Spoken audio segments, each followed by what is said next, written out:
This happened 7 years ago. In 2015, I was a senior in high school somewhere in Chicago.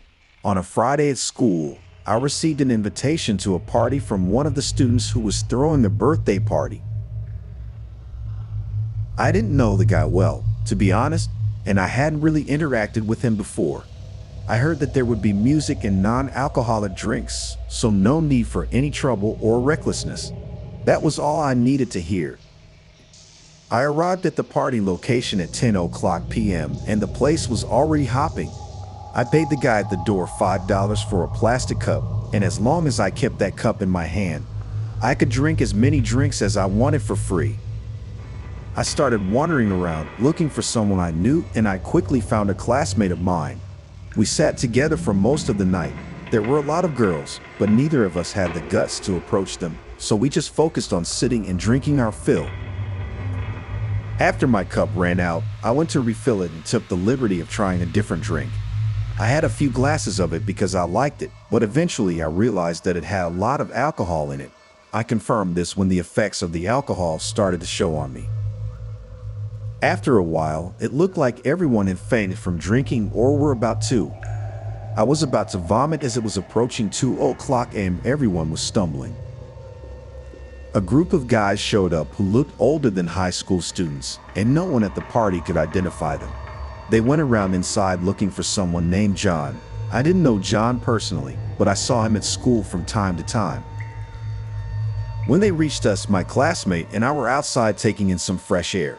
They asked us about the guy named John. Neither of us had seen him in a while, so we told them that. They went on their way and eventually found him somehow. While my classmate and I were sitting under a tree, trying to hold back the urge to puke, the shouting started between the three unknown guys and the guy named John. Moments later, we heard 3 loud gunshots in succession. Then we saw those unknown guys running away. Everyone inside and outside the house was wondering what had happened. That's when the girl who was with John started screaming and ran inside. My classmate and I got up in confusion and approached a little closer. This allowed us to see a horrible sight. We saw John lying on a chair covered in his own blood. He wasn't making any noises or movements. The news quickly spread throughout the party. Everyone who could move ran away immediately. I did the same, and I took my classmate with me. At that time, 2 police cars passed by me, but I hadn't even walked more than half a mile from the house. I didn't want to get myself into any trouble, so I continued on my way home. Once I got home, I went straight to the bathroom and puked my guts out after seeing the horrible sight that kept replaying in my mind all the way home. I felt so exhausted, so I went to my room to sleep. When I woke up in the morning, my phone was full of messages, and there was chaos in the school's electronic group. John had died. I couldn't say that I was surprised by the situation I had seen the night before. A group of other friends were arrested for underage drinking, and I was glad that I had escaped that in time. The next day, some other students from school asked me if I had seen what happened. I didn't know who I could trust and who I couldn't, so I denied it. Everyone had gathered in the schoolyard, but I didn't stay to hear the story and the reasons for the crime. I didn't care. The next day, the school closed its doors for the funeral, but I chose not to go. After school resumed, some investigators and police officers came to the school looking for any witnesses, but everyone was afraid to say anything. I didn't follow up on the case because these kinds of things and incidents are what made me move away from my hometown and get away from here. I don't know if the people who shot the boy and killed him were caught or not, but it was clear that it was related to gang matters and such. I offered my condolences to the victim's family, and I hope they have gotten over that curve. I don't think the boy deserved what happened to him because he was a nice guy and was close to marrying. But fate willed that it should be this way.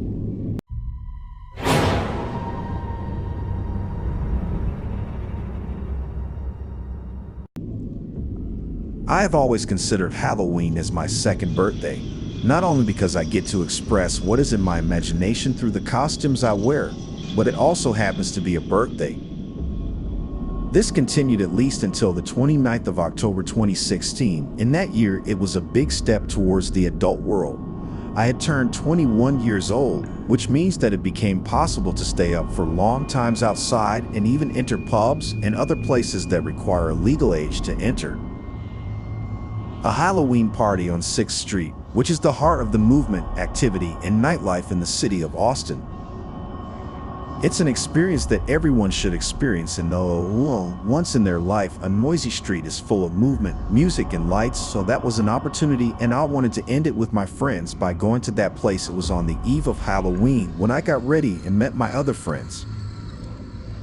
We got into a taxi heading towards the city center street. It was almost 11 o'clock at night while people in other areas were returning to their homes. It was the exact opposite in that big street. People were flocking from pulling directions. I was eager to have my first drink without feeling that I was trespassing on the law.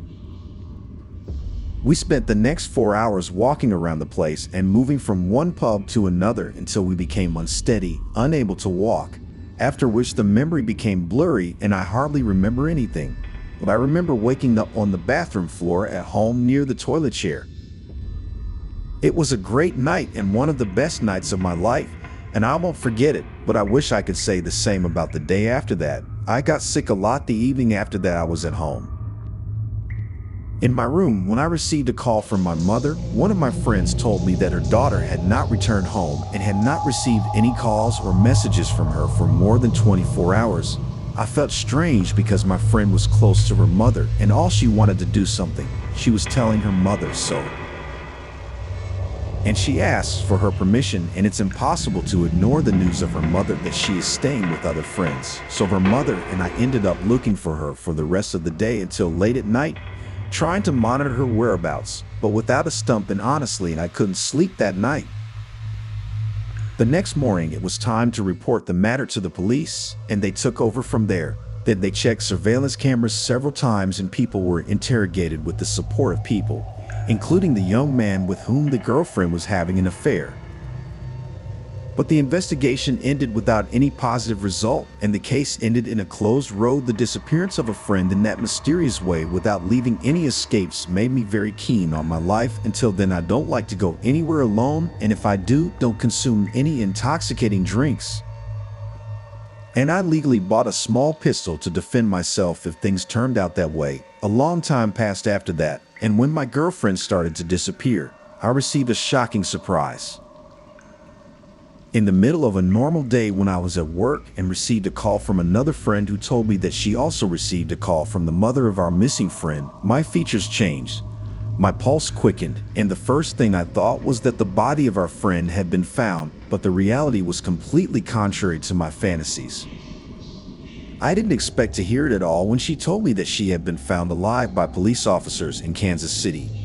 They found her hiding in an alley, handcuffed on her wrist. It turned out that she had been kidnapped from the city of Austin, and she was detained and transported to several places until she eventually arrived in Kansas. And she stayed there for several weeks. She was interrogated to write down her story, and she stated that the kidnapped people had assaulted her countless times, and she was afraid that they would kill her when they got bored. So she did what she could to gain their trust so that she could escape when the opportunity came, and she did so. The police officers surrounded the house where she was being held after she informed them of the place and arrested 3 men. I was indescribably happy when I learned the news, and I was waiting for her to return to her house with impatience. But when the day came that we finally met, it seemed to me and all my other friends that she had changed a lot after she went through pain and torture, and she was no longer as comfortable as she was, and her beautiful smile had completely disappeared. All the happiness that was inside her had disappeared, and we all felt helpless to do anything, but not as helpless as she seemed. But she made her effort to start a new life and move on. She returned to her studies at college and proposed to the young man she was previously dating after a long separation. But by the day of the trial against the 3 men, she was forced to live that experience again when she described everything she had gone through. The 3 men were convicted after being forced to confess to the years of the window prison.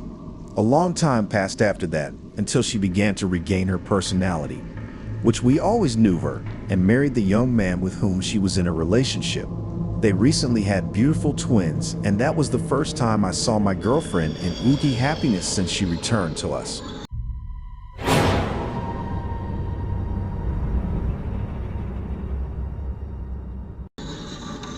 Once upon a time, in a small town, there lived a young girl named Emily.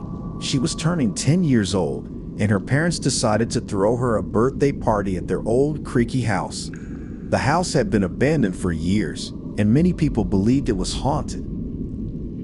Emily's parents thought it would be fun to have a spooky themed party. They decorated the house with cobwebs, skeletons, and fake spiders. They even hired an actor to dress up as a ghost and scare the guests. As the guests arrived, they were greeted by Emily's parents and led into the house. The atmosphere was eerie, with dimly lit candles and creepy music playing in the background. The guests couldn't help but feel a sense of unease. As the night went on, strange things started happening. The lights flickered and doors slammed shut on their own. Emily's friends began to disappear one by one. They searched the house frantically but couldn't find them anywhere. Emily's parents grew worried and called the police. As they waited for help to arrive, they heard a faint whisper coming from upstairs. They followed the sound and discovered a hidden staircase leading to the attic. They climbed up the stairs and entered the attic, where they found Emily's friends huddled together in fear. They explained that they had been chased by a ghostly figure throughout the house. Just as they were about to leave, the ghostly man appeared in front of them. She was pale and transparent, with hollow eyes she seemed to stare through her. The figure let out a strange laugh and disappeared into the air. The police arrived shortly after and searched the house but found no trace of the ghostly figure. Emily's friends were too scared to stay for the rest of the party, and they all went home. From that day on, Emily's house became known as the haunted birthday house. No one ever dared to enter it again, especially on Emily's